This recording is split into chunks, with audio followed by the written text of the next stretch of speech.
talo fatu le tato Lesona le wha moel ne fui tai au. I le au mai moama le au wha fonga mai tu SS o loo. Mai moama wha fonga mai ai. I wha befo i le tato panel nei. Sunga i whewhi au, sunga autu, sunga setu. Alofa. A malo atu le soifua ia tato uma ma uto uma.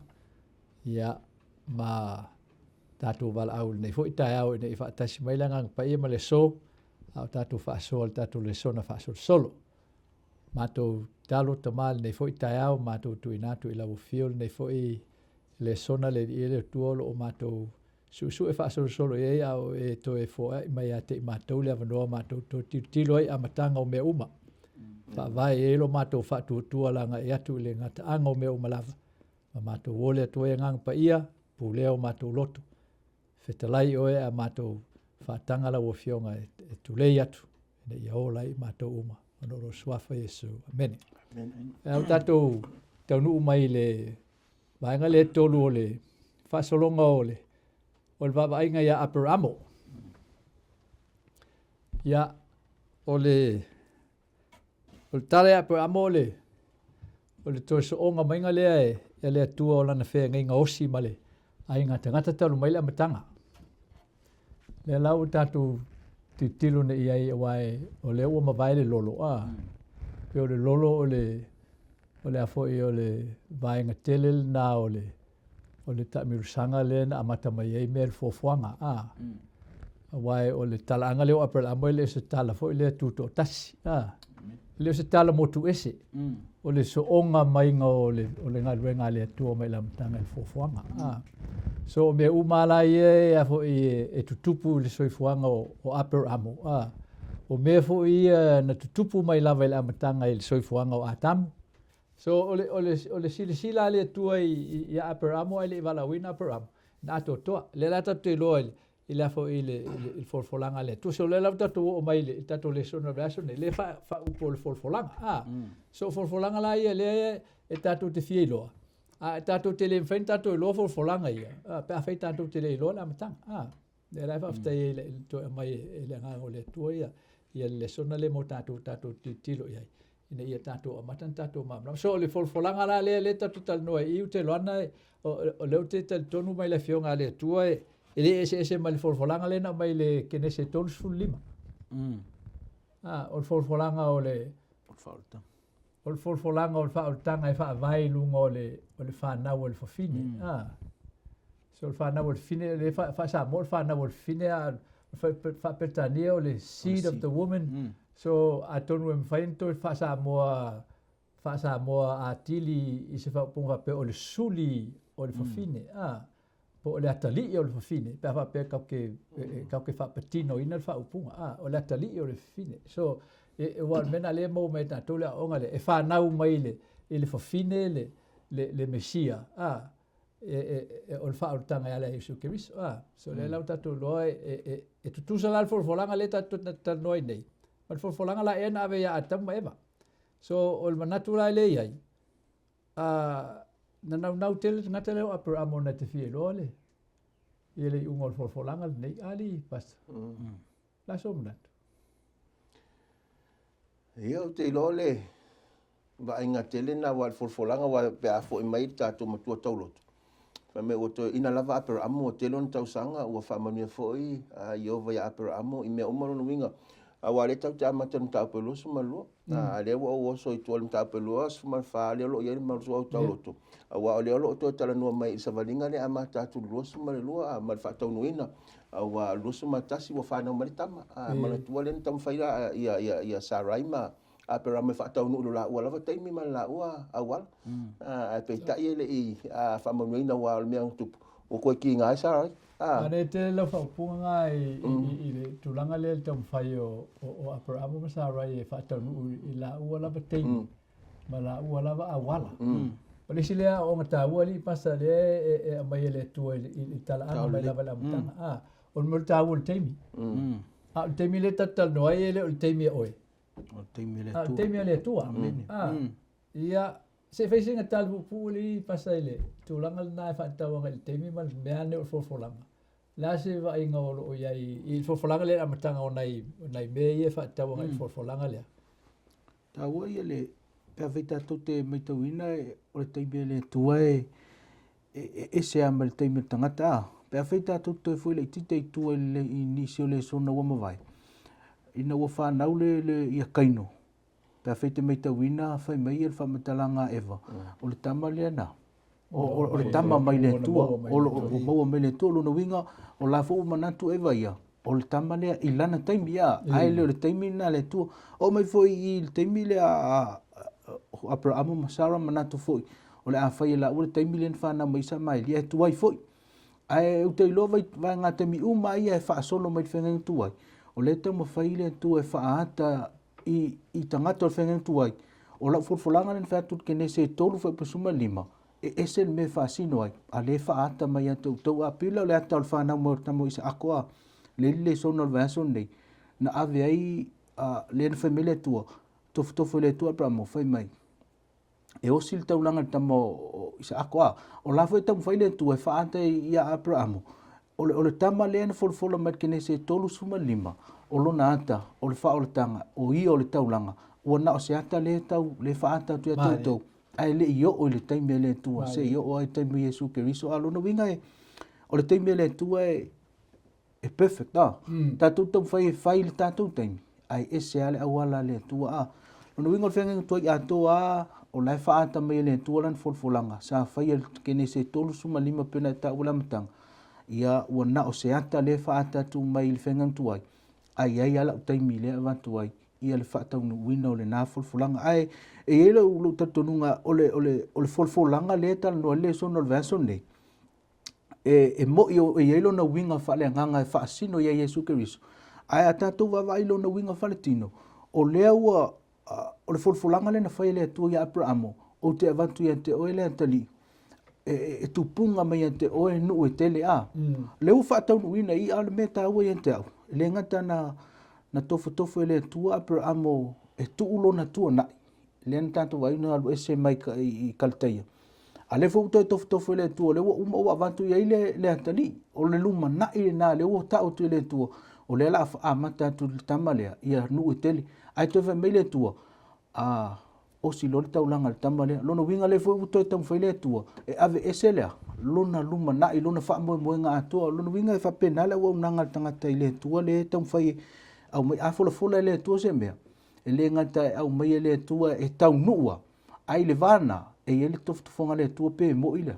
Lo tātou whātou whapena Abrahamo a. Le ana Folafola maua le tua. Ina walu ese mai kalteia o te avatu whanua o te avatu e tupunga mea te oe maa lo e tele matunu e tele. A le ua tupu a mata mai le ua tupu whanau mai le tamo le Folafolaga. Ai te whai mai fui le tua. Ia osi mai lo le taulanga a. O le Folafolaga na le tua e fōlinga mai ia te au. Ana o au lea o te ola le taimi a pe tu ua uvai tono se va Abrahamo. O te le whaia. Te le whaia lea mea wa. A whena o whaia le ua uman Folafola mai o le whaatau nu Folafolaga le tua. Le whai mai le tua e toi ave ese atu. Mana winga o le Folafolaga na o le tangata Abrahamo ua matua tali tonu ato Abrahamo le tua. O le ale men whai mai le tua. O ale toi whasio te o luna luma na i le ua umana me Folafolaga. Na whai ai Abrahamo a. O te ilo le o se tau wawa aina le whaatua muanga o le tātou le sona le lita e au whaftai. Whaftai la I le tua ele o ele ngalafsanga. Ilo o ele ngalafsanga. Ilo ele tua ele mawhai. Ele tau nuu whina ngalo le tua. A petai o efo Abrahamo. E tau wa temi la leo tau I tau te la le umi talu na fo ina ese Abrahamo mai lona nuu malona a inga ai whanau loa ia. Ia ai fo lona tari. Pea ma lusu 5. A wai whanau ia. E whanau ia e o se lau tau sanga ai ese Abrahamo mai I uro o 5. So le lai fika gato lusu 5 il fua na ia e umi. E umi. Ia ale la tato tiro pe lava I la fo itulanga le o teimi ma awala. E tau wa ile tau pe e lua suma lua. O nei o le upule o lo whangai ngan whaperetani o le test. It's a test of faith mo o le pose suenga.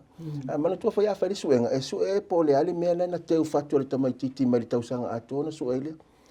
E lua la vaenga o le mea le loto. Ato ai ma le maka e whai aonga po le ala awala e maka e whai aonga le. Le pepa le la amai le tamaititi. Whapena whai lai nei. Ele o se suenga la ina e tupur whatu atua. Ai o suenga po le ali te leo le whatu atua. Awa ese mei e lua. E eitei me tua i tātou le tua i toftofonga po o test. Ina ia tupuru tātou whatu tua ia teia. Ai ele teimi. Su e mei le tua po whela te le pe whape ili te le male malo se lo whatu tua. Wa awhai atu whai tau ni ta upule lusu malua. Ile tali apera amuna tali. E ta ua le tali apera amuna mei o aule nei. Here I am. Wa ese le tali lea o aule nei male tali fo lea o aule i. O le here I am and I am here. E lua ia tali e mwhana tali e tangata awa o lewa tali o e tau mai ne le tali apera mo tangata o sauni. Sauni so se mea. Po le alfina ngalo le tua. O le mene na e whai e le o lona loto. I nei o wa lewa tele teimi na whao ngā e le tua ia. Mai moanga i sa wha asoa mai songa le whenga ngā setu. E pior apai pe whatupo e lona whatua tua. Lela wo mai nei, lela wo vai le to wa fa lela fa tau mta pu le fa pu lu mta pu na lu suma lu. Ona vai la ile pe se i ta fa nga fa tu se liste mo ta tu se nga pe to ino le talu. E tu ile oso mo ile ma la lo tele to tu se yo ai na lo loto le pu. E fa pena fo e pe se i fa pena ia le fe au le mo me fa pu lu wa. Le ngate fa mai le tu ave lo watali. A fa mai le tu ave lo watali to tas. O le o pele ya te isa akolava. A lo no winga. O le mafai ona mele tona se me fole me ave lo talinga ko kasi a pe o umale si pe o se nefi fole e tu ya ile fatu aperamo i nei fam talanga ne wa fesiri o lo so mele tu fatu to aperamo nei po fe fatu to aperamo pe fatu to le tamol folfolang pe fatu to ile na mai folfolang amen wa ye me ese me pe te fatu to ile folfolanga le melo o mele to folfolang pe fatu to ile na fire folfolang ile vai mo le fa mai lo tali fa me lo tali e to tas o ne lo so mai le to pe fe o tato ni so temi pe a fai o le pau ale na le me lo to ya o o fe si o fe ke fa mo o lo ngona mo mana onga pe fa mo le to e te me si fa pe na pe me ia fa nga taulanga o se fuai o lo fa me alofa o lo wanga le wa o me o mai e mai nei su enga le ile isi fa mtalanga le po le fina lo le to le ngate le na fa me le to le o pele ia te oi ia me pele o tātou loto. Per whate te inga o le maliu whaafose o se pele ia te oe. O na vele ma mea ua amata pe le iloa ilo wha moe moe. Le iloa lo whaatua tua. Whai mai le atua. Mai la mele na pele ia te oe. Fia iloa le atua ma o nau le atua sue mai. Po fele me pele ia te oe, pe pele ia te oe me o soifuanga. Pe pele ia te oe le na wha manuia mai ia te oe me o soifuanga.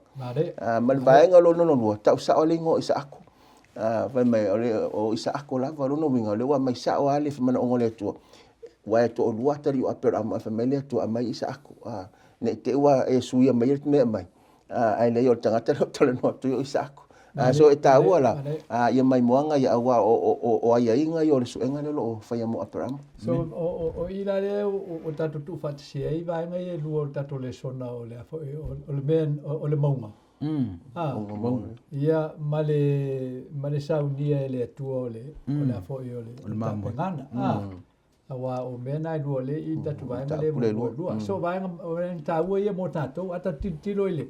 Il vai ngai le tatu to e mantua la ia o le afo o le osinga fenga inga le tua ma apero amo na fai loa i le tua ia apero amo len fai le sulima le na sawele o le tua ai fisilia tua apero amo se fan la se me te fai loa mai e mondi ia e tau nuu mene ia ona fatu le tua ia mai manu ia e afo o le povi e tonu tau sanga ma le afo i male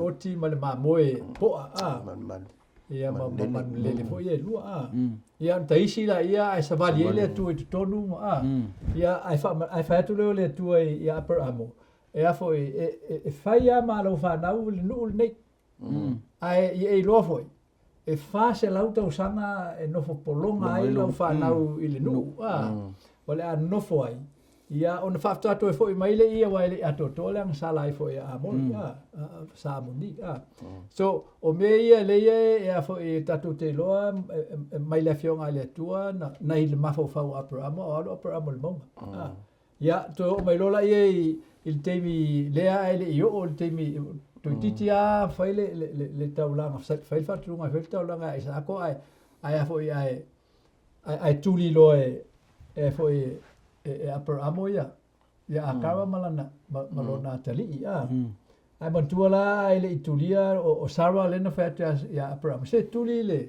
na tulia le fine polonga le malana tama al fa upunga sarwa awai ele mau tofi fa tashi le tama fingesi malo watali so o le la wo ro i e tua o le fa mtalanga la o mena le fa tau duple o mai ia mea on tof ai le tua ia apramo ia on fa lo le apramo ile tua no fa vai ia sawa tuli ia le fine malana tama PF polale tulanga me ia fa mai le tua fa longo ia fa longo fin fa longo ia sara awai on fa umore fa punga le tua awai vala wina lau fa nau ia is akole na ta one na patino ana fa leo ile tua le ngo le taulanga o is ako ele o isa maeli so vai ngala ie lu ta we ta to titilo ye awa me ye fa ta ye fa tu pe fa la ta to o sili mo ta to sili mo vai ngala le il Lesona le e te whātua tua i le tua, pe te whātua tua i me ia o lo ui mai ai le ngai o inga ma le teita i ngā le tua mo oi. So vaenga tā ua la ia mo tātou tilo i ai. Le i tali aparamu. Ia, sau nia le tuwha upuna e vatu, tali mai leo aparamu lo watani ie, e o mai e le tua se te mai mamo e mana, e whai ai le taulanga mu, ia o whaupunga le mai le tua se mamo e mana o le whaupunga le tal nofo iste ma pe o le wingo le whaupunga le aparamu e sa unia lava le tua ia lava fai mama moe fai ele taulanga mo le tongi ola which is true awa o le taunu unga le utato i loa mai tala anga o le ta inga le tua i le whenga tuai se i o mai le whenga fo o le winga na upo le tua le na lein fa mai role o ioane o liu tim tangata le loko o liu tim tangata le loko o le winga o taunu ul Folafolaga ia Yesu ia le lau ta e vaenga i lua la tato se i le vaenga leo le afo o le mali o Sara o le se le tato le sona la sunga le tai e le me taua le te fifaso ai le mtapo lo suma lua le fe pe lua e te mawai e le taua e le tua ia per amule maunga o si ai ia le taulanga na pa wale fe tala nga le tua te mawa mtapo le fe pe lua a vatu ia te fai mtaulanga mu ile mea ile tasi maunga o te tau na atu ia te oi e alu la le malanga na per amo e le lo per amule maunga le alu ia pa wale me e alu e fa lango ile ta inga le tua e alu le fatu tua pe fe no fai per amule te mi ua mavai na alu le fatu tua e taua le mai moanga le mo tato wa nisi temi tato te tama fai tato pe fe men tato faso ai e sa ili le maunga ke le fai lo e kaulanga e no malo fa lango le tua po fe me fa sino mai la fatu sol maunga o fatu sol maunga o tapo inga wa le si mele o mele o fai o tapo inga alo no winga e ele te mi mana torita ngata ilana tapo inga o le sa o mele e per fa te inga e lo uma me o le kalesia pese o mo le lotu i lo me o mta fa vai o mele mana o le tua ia sa o le maunga tapo ai so o no winga la o se isi ata manino nei ia sa o fa lango le tua ta o mele tua le tapo inga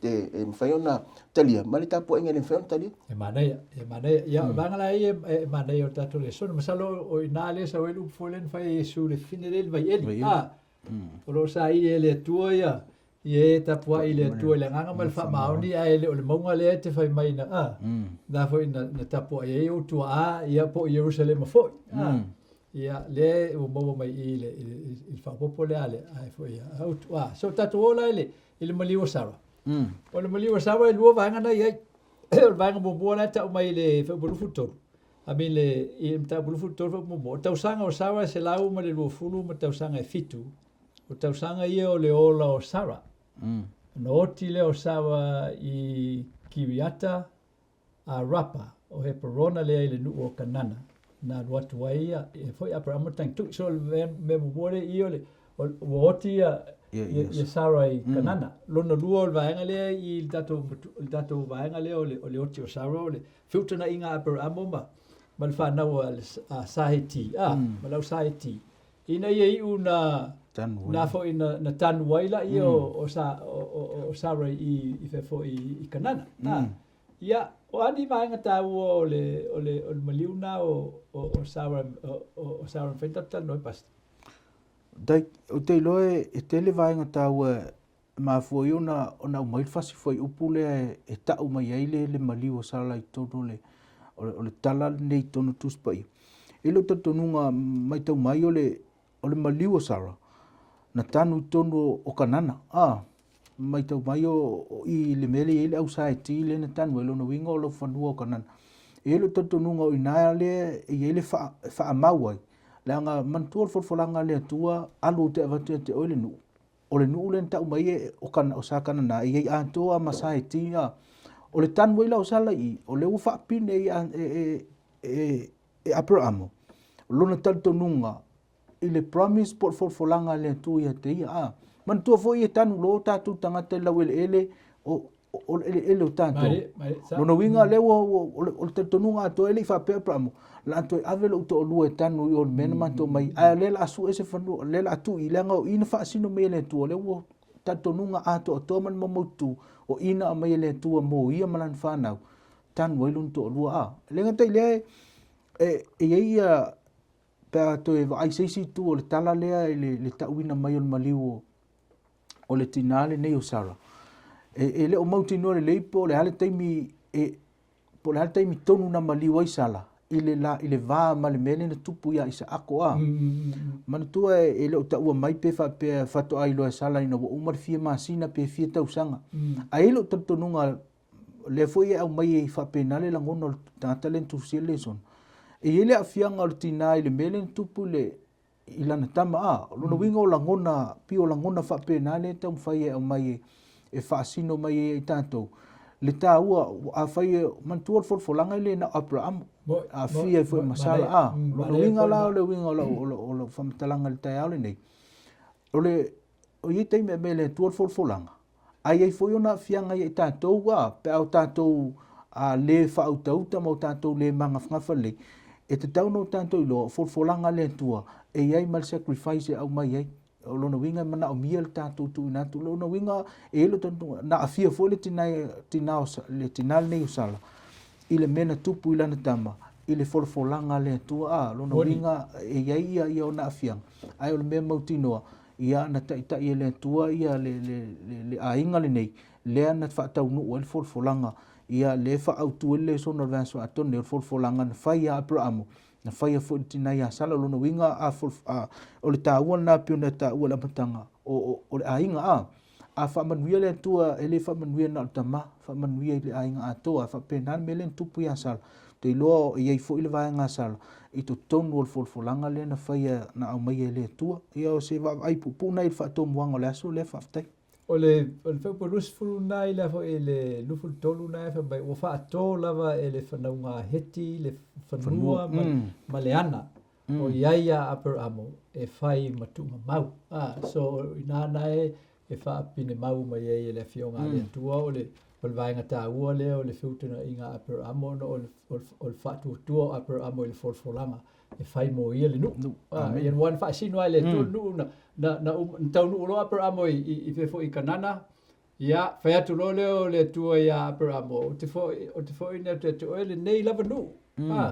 Ai le i te na o le fo. Na umola na tau nu Abrahamo whai lo mal upo le tu o te fo ina te oele nei lava nu. Mo lau whanau. Amen. Ia, ona so ai lole male anu o e foi o Abrahamo e kupito. So ai ialu Abrahamo mai ala matanga. Voi lo Abrahamo Folafolaga e vate. O le ata le titi la e ta mai e le mfai le ti Apollo na fau ese le langi mai le pula tangata lango tangata na e le pule la e. Le lata tu vai i ta ua foi le vaenga le a Sarah wai o foi o Sarah te le i o lona sao i le a foi le awa o ina ma le fa vai no le olanga o Isako. Ele te mfai Isako na lule. O na lu e a foi o mo lon tama mo stai. Nei lo uma Abrahamo tala anga i o le fatu tu o lon tama. Mai a Sarah. le i alu na o Sara i le malanga lea na o whaatasi mai fo i ma upper amo. Ia po upper amo fo i no ma Sara. Ia, la tato atu i le vaenga leo lea fo i o le ava mo isa ako. Wa le sile vanga tele o tato Lesona. E ta ua mo le tangtanga i fo lea ina ia mwhai ona mo me tato se Lesona ta ua e whaatawanga i le whaatutua. E whaatawanga i le whinangalo lea tuamana te inga. O le vaenga la le amata i le mtabulufu fa le amata i le matua. To ina lava upper amo tele on tausanga whamanuia fo i ove upper amo i me uma. Ia, na so e role ma le talaanga o le afo o le tautonga ale au ona upper amo. Ina ia rua mai le ava ai fo ia a isa ako mai le ai ngononta. Ma o ani le son tau i le au mainga leo le ava ai fo ia isa ako pasta.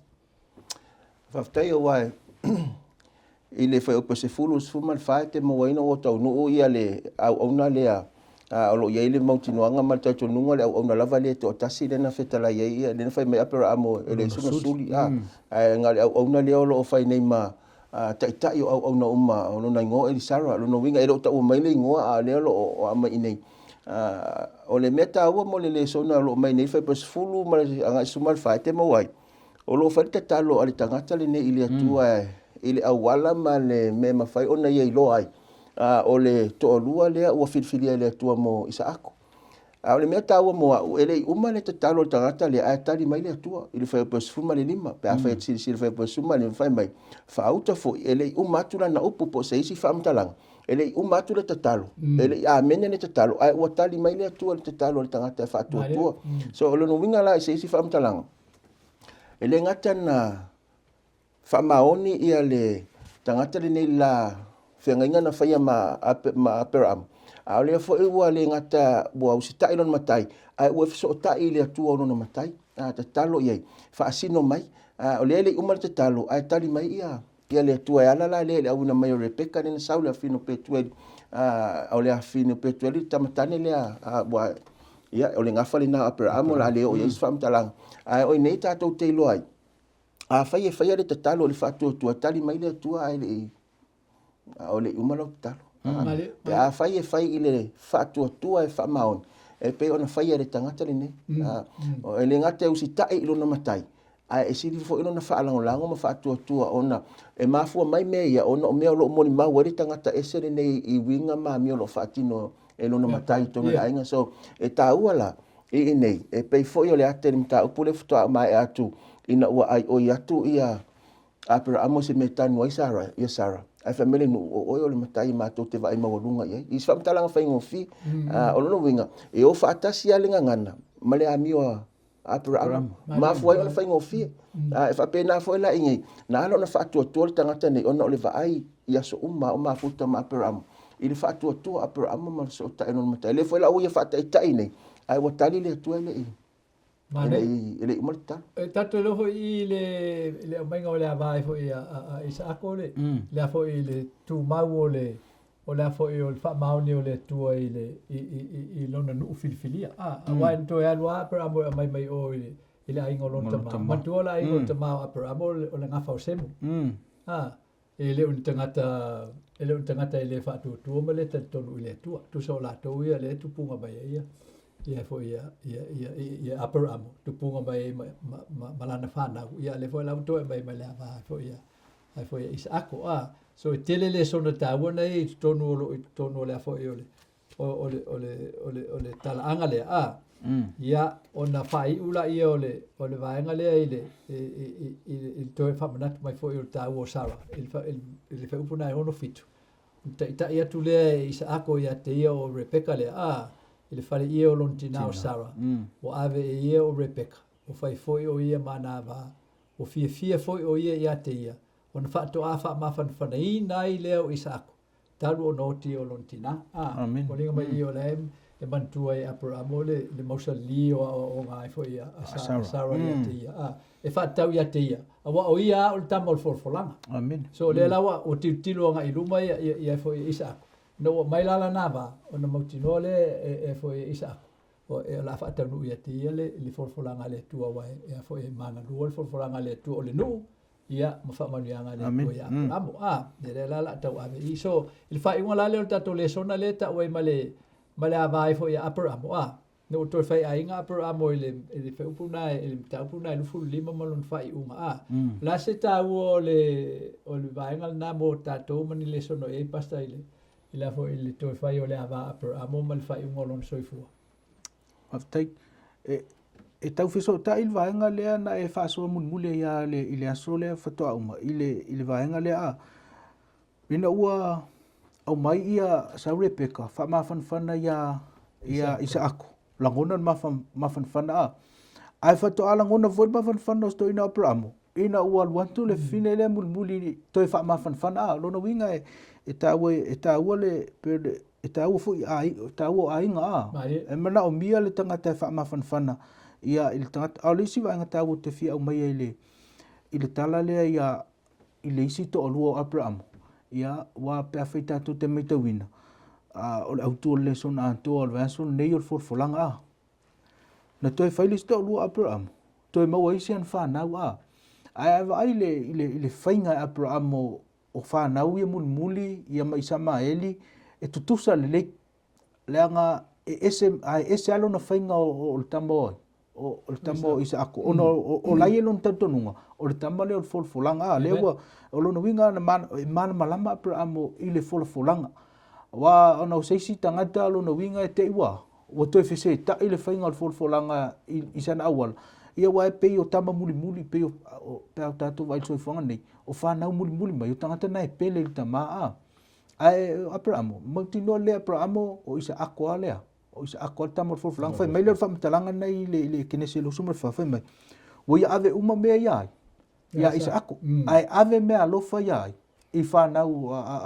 le ngata ona fa na muli ia tamo isa maelia o te loa ia le fina unga le mai tono tanto Lesona o akara o le fine na mai ki katura le tala no ai ia e tanto te le o anga te le ai il vaenga na ai o le fainga Abraham o lan fanau e ta mai ai o tonu mafofo mo sekin mafofo pra mo ta tonu Folafolaga o fe le tua po ala isi me muli mai e ono fese ta ia len faiunga ele se ai le se pra mo langa lo sekilon mafofo o le me le wa o umana o mai le tua o tama le Folafolaga mai na e se aluna le na fainga o isa ako mai lo lan fa na uma o lo winga ta mai tanto o mai le tua Folafolaga a oni tanto to se mai lo le tua awala tanto wo le na oni to avenisi me so ifuanga pole o le poto pole a to fa sei na tanto va ai le tua vai lo le tua o Folafolaga le o mai o le tama le Folafolaga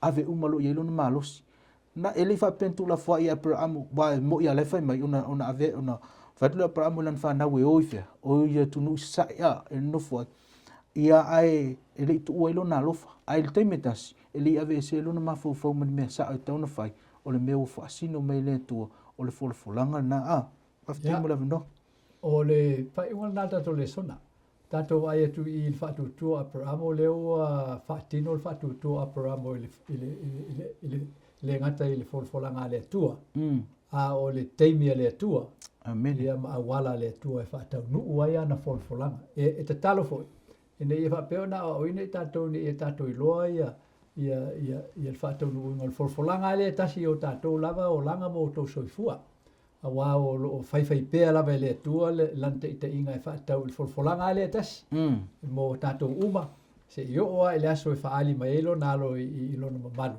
e o na fio mai Yesu o matou talo ia avel nei Lesona ma fuanga e a tili ai ona e nau e faitau lo tu spaia a wa o na ma e ona e faitau ma e a foi le tau sami pe ona foi upu fa ngana ile a reto le ola le fionga le ale tua ona fa ma apele le tua i lo fina ngalo le mana lama ato to e fa tau i lona fina ngalo mana Folafolaga e tau nuu lava waile fai se tasi o na se o fina ngalo le tua tatou te talo matou tama matou faafetai nei foi faasoa i le so matou te talo ina ia faapea ona siitia i luga lou suafa ma lau afioga e ala lenei auaunaga ma auaunaga uma lava loo faasoa ina i le Lesona i le lalolagi faatamilomilo ina ia tosina o matou loto i lau afioga ua e paua lea o le le ala ma le nofuanga mo ai e matou le saunga le mu ma le malutia mai le faasesea le tia apolo ma matou saufanga atu ai i le folafolaga o le ola e faavavau ono Iesu o matou talo atu ai nei. Amen.